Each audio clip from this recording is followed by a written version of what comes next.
Hello everyone, my name is Olamide Akinola. So nice to have you guys back on this episode. It's Tell Your Story project. This project is all about helping international students to listen to people that were once international students, their journey, their story, how they were able to transition from being international students to their various full-time career. Like this is like we've done like a couple of episodes, and it's been the comments, the feedback, the likes, the shares. I has been great. I appreciate you guys for your support, those reaching out to us online and offline. Thank you, thank you, thank you so much. So today I have with me Sianei Gbleehai. She's a lawyer and also a friend of mine. And today we'll be talking about immigration generally, every immigration issues, and the current issues with H1B, national interest, location, and all those immigration issues that international students always come across and questions they do ask. So we're going to delve a little bit into it. It might not be like the full, we might not go in as deep as much as we want to, but definitely you can reach out to Sianei after the program, as you guys will be seeing phone number or email address where you can reach out to her. So Sianei, do you want to introduce yourself? Hi, I just want to say thank you so much, Olamide, for having me on Tell Your Story. I really love the work that your YouTube channel is doing. Thank you. Congratulations on all the success you've been you. having. And I'm so excited to talk about immigration, F1 visas. I know how hard it is to be far away from home and not know your legal rights. So hopefully we can talk today and give you some type of clarity on something. Yeah. Yes. So, Sianei, do you want to tell us a little bit about what your firm does? I know you have a firm called Right. Gbleehai Law. Gbleehai, you said it correctly. Yeah. I'm happy about that. So I am the owner of Gbleehai Law. Gbleehai Law is a small firm in Washington, D.C., but we focus on the person holistically. So we take care of immigration. Outside of just F1, if there's other immigration issues, we handle that very frequently. We take care of small business formation, and we also do some ongoing counsel work with your company. We also do estate planning for those who need their wills and trusts. And no, you do not have to be old before you start thinking about getting your affairs in order. And every now and then we dabble in a little bit of criminal misdemeanor. Oh. So. That's good. That's good. So, having said that, I just probably we should just dive into the questions we have. But maybe one more thing before we go into those questions. Yeah. I wanted to ask you, like, why did you start doing immigration? Probably, I know some people is maybe based on their experience while growing up and things they've seen, friends and stuff like that. Yeah, so as you can tell by the name Gbleehai, I'm not from here. I am also an immigrant into this country. So immigration law has a soft spot in my heart because I too was an immigrant. I came here. My parents are immigrants. My family is immigrants. And I wish my parents or my family members knew some of the things that I am blessed with the knowledge of now. So I want to make sure that family members going forward know what their rights are here. And immigration is the biggest part of the firm. It's the most amount of work that we do. Oh, that's so good. That's so lovely. So definitely you understand what we are facing. I definitely understand. Yeah. That's so good. Yeah. Yeah. So the very first question we wanted to talk about is just the recent conversation about the recent executive order Trump passed about H1B Visa and things like that. So most of you, if you guys don't know yet, Trump passed an immigration law about H1B Visa. You can check my Instagram handle and even Gbleehai's Instagram, which I'm going to it should be scrolling right now on your screen right now. So you can check that out on our both Instagram handles. But Sianei, what do you want to say? So I did record a video about this already on our YouTube channel, but in a nutshell, it's pretty much in response to COVID-19. This current administration has decided that in an effort to secure the amount of American jobs that are here, since unemployment is high, they are no longer allowing people to come into the country to take jobs away from American citizens. So basically, H1B visas, J visas, anything where someone is coming in to work, they are currently put on hold until the end of the year, but every 60 days they're going to revisit it and see if it's still necessary. As far as F1 students or M1 students, they're not necessarily impacted unless you're looking at, if you have an F1 student who's out of the country, and they are doing online classes, because as we know right now, you're not able to go into class in person, so you have to do online class. Yeah. So if a person out of the country is going through that scenario and they were planning on transitioning to H1B visa to come into the country before 2020 ends, then they are impacted. Mm-hmm. But outside of that, as it currently stands, that proclamation doesn't impact any F1 students who are already here or anybody who is overseas who already has their paperwork to immigrate here. That's just a very simplified version of it. So okay, that's good. So definitely, you've been here for a while. You've seen how immigration issues have been like coming and going ever since Trump's tenure. And what would you say is the difference between and this is not political conversation. It's just conversation of our immigration, how we got to this particular point. I will say things right now versus things about 4 years ago are very different immigration-wise. But also the economy has changed, right? So there are a lot of travel bans and travel restrictions. Some of them impacted, or some of them came into being because of COVID. And unfortunately, some of the restrictions were there before COVID even came. So things are at the very least, things are very different right now. And some may even argue that things are a bit more complicated now than they were in the past. So thank you for that. I think one of the things that bothers us up as international students is, how do we navigate from, especially for those of us that want to settle down in the country, how do we navigate from being from F1 to maybe, let's say, H1B visa? Right. How do you think we can navigate that process? Right. There is no straightforward answer. If you do all these things, you're guaranteed to, change your status from F1 to H1B visa. But in general terms speaking, right?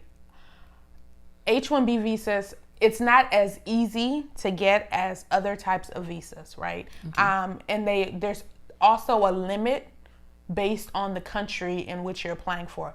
Because the thing about a F1 student or M1 student is, even though you're in America, you're a non-immigrant.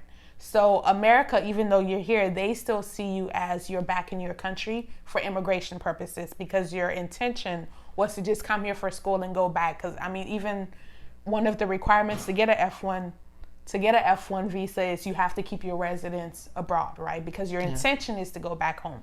So as they are counting you, even though you're here, they still count you as being somebody back home who wants to immigrate here when it's time to get your H1B visa. So because of that, there's a quota, there's a number, and you have the F1 students who are here also competing with the ones who are back home applying for H1B visas. So because of that, a lot of people, unfortunately, don't get their H1B visas on their first go around, which is why the best way to transition into H1B visa is to begin very, very early on. Okay. If you are blessed enough to find an employer, number one, who's going to is going to be willing to sponsor you for H1B visa, and you're in a field where there are H1B visas, because there are some fields that they don't do that. It would be best to start early, start in the beginning of your OPT, because it might take several times, and it might take a very long time, even if you do get it on the first go round. But you start very early. They get the application in. You make sure you adhere to all the requirements. You don't really want to submit your paperwork off and have to make changes, and then it delays your time. So you get your paperwork in and you just pray. Yeah, I guess prayer is very important. And, just like you said, it's based on quarter of each year. There's a cap for undergrad, there's a cap for grad. I don't know what the cap is, but definitely there's a cap for undergrad and grad. It depends on the country you're in, right? Does it also depend on the country too? Well, I'd say it depends on the country you're in, because the cap number is the same, but some countries have not that many students who apply, whereas some countries have a lot of students that apply. So if you're in a country that's considered like competitive in a sense, it becomes very hard. Oh, thank you for that. Got you. So, and I think the first stage is a lottery when they put in the application, and so it's the lottery. I think the lottery is always the biggest part, I guess. I think it's bigger because that's when they're like, oh, you have like 200,000 applications, and we're going to select 60,000 or 50,000. So that's like probably they're selecting like 40%, out of the quota. Just like I'm just making up numbers. I'm not sure of the numbers. Right. So that's the way it is. That's the biggest thing, part of it. But it is what it is, and I think another thing I just wanted to like maybe you can shed light on is people come from flying to the United States every year, every like fall, or whether it's fall or spring, they come in en masse and say they want to come to the United States to study and also work, and if possible stay here. I know it's not necessary. It's not, but America is a great place to study and to work, especially if you really want to build your career in maybe let's say IT or even one of those glowing fields. It's a good way, and maybe sometime later in 5, 6, 7 years you want to go back to your country and get something to do. America is such a great place for that. So I think my question is, what will you advise people that have that mindset and they're still like, they're not yet international students, but they're thinking of coming to the United States to study? Well, I would definitely say strike while the iron is hot, because thankfully, as of right now, there's no ban on F1 or M1 visa applications to come to the U.S. So if it's something you're thinking about, America's up. There's an election coming up.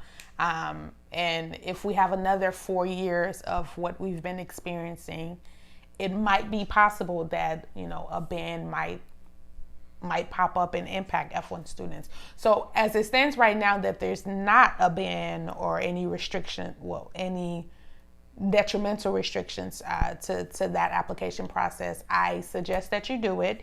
If your dream is to come out here just to get an education, definitely get out here. And if you need to adjust your status when you're here and change into something comes up and you want to transition, at least you would be here and applying to do it, which is always easier than being out of the country and trying to apply into a different area.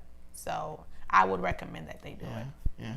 So I don't want to bombard you with a lot of immigration issues. I just want to take a little a breather and talk about how, coming to the United States, did you experience cultural shock, and how do you deal with it? Jesus, did I? Culture shock isn't even the word. I came here when I was 7 years old. So I think at that time I spoke my local dialect, and I had just learned English coming here. So the accent, I'm from Liberia, West Africa. So the accent was out of this world. The hairstyles that my lovely African family put on me was out of this world. The food that I'd have to take to school was out of this world. My name alone, out of this world. And I get just my look, everything about me just spelled immigrant. And, being African's cool now. It wasn't cool back then. Wow. So I think it was definitely a culture shock. But the blessing in coming when I was 7 was to a lot of people, if I don't tell them I'm African, they can't tell. So eventually I adapted, and I adapted quite quickly. So because I came so young, it was easy to kind of morph and pick up the American characteristics and kind of throw it back. So it was definitely a culture shock, not as bad as if I came and I was already stuck in my ways. That would be quite different if I came at an older age and I was just like, I am who I am. But I love my African roots, and now everybody else loves my African roots. Exactly. So there you go. That's good. I like that. Yes. Okay, let's talk about the National Interest Waiver Visa. So, like, what do you want? I know it's a big thing, and it's definitely online for those that want to learn or know more about it. But this session is just to expose us that there's actually a visa called National Interest Waiver. I think I didn't know about it until maybe recently. And I feel like it's a sure pathway to get your green card. I think it's more or less like you getting having a green card and having a work permit to work, and it's based on your what you've achieved in your field of study, based on your research. It could be research based, it could be, especially if you're a PhD student, like that, it's a good like way, and you have journals being posted and things like that, and you have people citing you. That shows that like you are adding to the body of knowledge. So definitely it's a good thing to look at. But I just want Sianei to just talk a little bit about it. Definitely we can have another session and delve deeper into National Interest Waiver to apply and things like that. Definitely I'm going to bring someone that has gone through the process and explain how it works. So in short, because it's a lot, but in short, a national interest waiver is when the U.S. government feels as if you coming to their country is within the country, the nation's best interest. So in regards to the EB-2, which is when it's most commonly used, instead of having to meet all the requirements, such as having employment already or having the certification. Labor certification. So instead of having the labor certification and instead of having employment already, if you can successfully make a case that you coming to the United States without those two things based on your education and your experience and all that would be in the best interest for America to just let you in, then you get a waiver. They waive those things, which is wonderful, because that's the hardest thing, is finding an employer who is willing to sponsor you. And then the labor certification process is a lot. So if you're able to kind of bypass those two things, it's definitely a lot easier to come in. The caveat to that is it's also harder to get the national interest waiver. As wonderful as it is, in the past, it has been very difficult to get one. So we don't know what the future may hold, but historically, it's very hard to get. Okay. Thank you for that. Just like I said, it's a whole lot, and I don't want to take much of our time explaining that. So I think finally what I just wanted to talk about is what would you advise people in different immigration issues? What would you be your advice, especially people currently in school right now, and probably most of these things we don't know that can impact our immigration, maybe not filing our taxes and doing some jobs that we shouldn't be doing and things like that. What would you be your advice for us to not to hinder our probably immigration process for those, especially for those that want to settle down in the country? Right. So what I would say is it's definitely important while you're here to make sure you stay on the straight and narrow as far as immigration rules and regulations are concerned. So Yeah, so definitely important to make sure that you stay to the rules and regulations. The best place and to get the most up-to-date information if you don't really want to contact the immigration attorney is uscis.gov. Okay. All the forms are on there, and the forms are free, completely free. Download it, view it on your laptop, on your cell phone, whichever. And on the forms themselves, they keep it up to date with the rules, right? And if there are certain rules that aren't really explained on the forms, they still direct you on where to go. Also, definitely make sure you check that out and you stay up to date on that. It's also good to know, I found out that a lot of people don't know that even though when you're in the United States, you can also apply for the lotto. Oh, wow. Right? Yeah, the Is this the on? Not right now. Not right now. But well, I think it depends on the country. So it's not on. Yeah, it depends on the country. Yeah, it depends on the country. Because some countries cut it out. Like Liberia cut it off. They cut it off for Liberia. So, but irregardless, when things are, you can cut that out, right? Yeah. Okay. So when things are, normal and regular, you are allowed to be within the country and apply for a lotto. And if you get pulled for the lottery, you just do a I-485 adjustment of status to that. So that's good to know when you're going through school and you're trying to get your H1B and all that. Play the lotto and see what happens. It's also, I think most international students, the hardest part for them is gaining income while following the very strict restrictions. The restrictions are within your first year, you cannot work off campus. And then with your second year going forward, you can only do 20 hours and it has to be in your field. Yeah. So that's very hard. And that's where I think a lot of people get hiccup and they start doing side hustles. And I see that that's where they get tripped up a lot. It would be best to avoid that at all costs because you don't want your stay here to be jeopardized. But it's also a catch-22. It's hard because we all need money, right? Mm-hmm. So I guess my advice for that would also be before you do the application to come here, just kind of being sure that you're able to take on the financial responsibilities. Now, if you are sure and you come here and then something happens because life happens, you are allowed to apply for financial hardship with your school, and of course there's different things with that, but it is an option. If something has came up and it was nothing that was foreseeable, you can go through the channels of applying for that to see if you can go ahead, start working, getting income and all that. While you're here on the F1 student visa, there are other ways to kind of not to change change statuses. The best thing that I would do for that is if you're here and there's different categories, and if you feel as if you might fall into another category, definitely hit up USCIS first and see if you fall within that category. And if you need further clarity, hit up an immigration attorney. You could do a consultation with them. You could do a free consultation with them. There are immigration attorneys that offer that. I do know that there's students who come out here, they find love.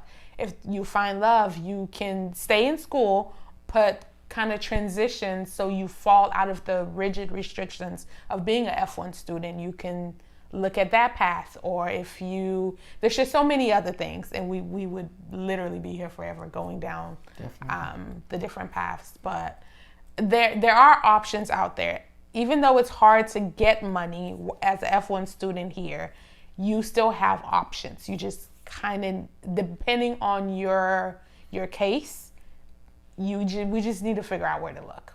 Okay.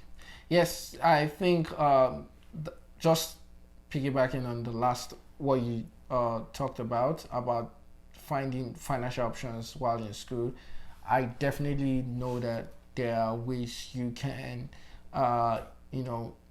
up yourself while in school. Applying for scholarships. You can definitely apply for scholarships. My next guest is going to talk about how she's currently an international student at Delaware. I said Delaware. She's currently actually an international student and in one of the schools in Philly, and she got scholarships from Google, Microsoft, Apple. No, Google, Microsoft, and I think McKinsey. I might not be sure about that, but definitely Google and I think Microsoft too. So, and she was able to use all those fundings to help herself while in school too. So definitely there are informations out there for immigration. Definitely you need to get in touch with an immigration lawyer. Sianei is here. If you want to contact her, our phone number is going to be on the you can see it on the caption, and you can definitely reach out to her also on Instagram or via email. I think she replies email very well and fast, so you can reach out to her so that you can understand what you need to do from immigration point of view to also for scholarships. That you can reach out to me. I can always connect you to people that I know that can help you. I'm out of school now, so but I know people that are currently in school that have applied for different scholarships and they've been able to get those scholarships that you need to help solve these financial issues.